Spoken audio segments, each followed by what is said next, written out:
Almost like a kaleidoscope on a wall, this expansive warehouse space for artists is covered with vibrant, dynamic paintings. The shooting that happened here is the latest incident of violent crime in the area that has left some residents worried about whether Wallkill is taking a turn for the worse. Most people get rid of their prescription drugs by throwing them out in the trash or flushing them down the toilet.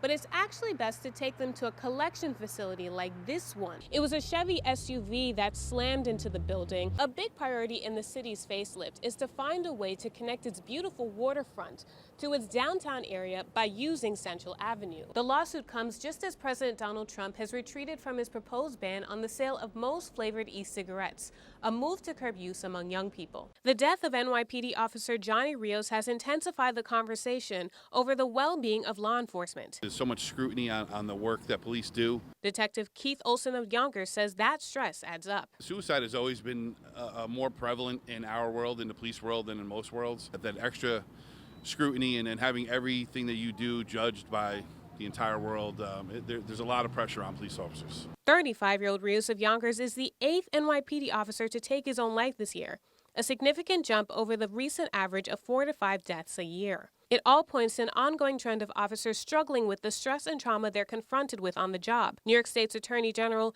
issuing a statement Wednesday evening. I join with everyone in this city in encouraging any law enforcement officer struggling with depression to know that you are not alone and that help is always available. The NYPD also released a tweet Tuesday in response to Rios' death, calling on officers to take advantage of the department's hotlines and help groups. We beg them to reach out to somebody, reach out to a peer support member, reach out to your partner, reach out to your mother, your father, your sister, anybody who will, speak to somebody. And there's always help. According to the New York Times, relatives noticed Rios had grown despondent after his father died in April. Then in June, Rios lost one of his colleagues, Officer Kevin Priest, to suicide as well.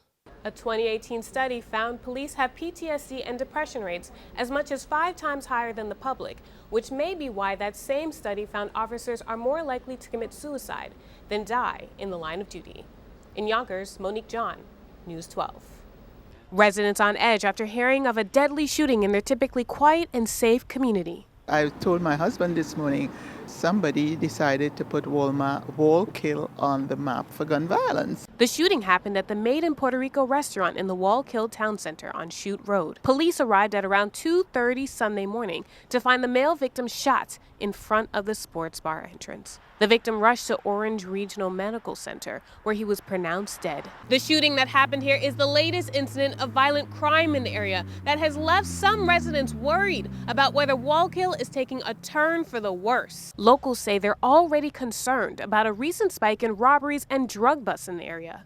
Just over a month ago, there was a stabbing outside a nearby strip mall off of Route 211. This weekend shooting intensifying fears. It is a shock and surprised and worried that we're having a lot of violence come into this area as we didn't have before. People weighing in on Twitter as well, with one user saying she's afraid to go out after a certain hour, citing poor security at local establishments.